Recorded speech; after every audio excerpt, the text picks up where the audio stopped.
pagtayo sa harap, no? At ngayon ay sinasanay na rin natin na mag-break. So hindi na tayo gano'ng magtatagal mga kapatid.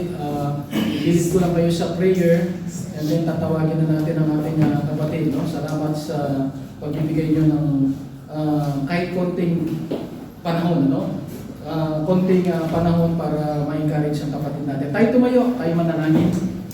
Panginoon, salamat po. Nakaraos po ang aming Sunday School, worship service, even ang aming pong fellowship sa pagkakainan. At ngayon po dadako po kami sa aming afternoon service. Sa hapong ito ay nakatalaga para sa men's fellowship. Subalit salamat po sa mga kababaihan na willing pa rin po na maghintay a few minutes, Panginoon, para mapakinggan po ang mensahe ng iyong lingkod, ang aming kapatid, si Brother Darwin. Dalangin po namin, bigyan mo po ang aming kapatid ng divine wisdom, divine strength, divine anointing, para makapagbahagi po siya ng katotohanan na ipinadaan mo po sa kanya sa pamamagitan ng ginawa niyang pag-aaral at paghahanda para kami po ay may matutunan pa, Panginoon. Maraming salamat po. Ang lahat po yung binibigay sa iyo na papuri, pasalamat. Inihiling po namin ang lahat ng ito alang-alang sa makapangyarihang pangalan po ng aming Panginoong Hesus Kristo. Amen. Salamat. Magsimula po na tayo.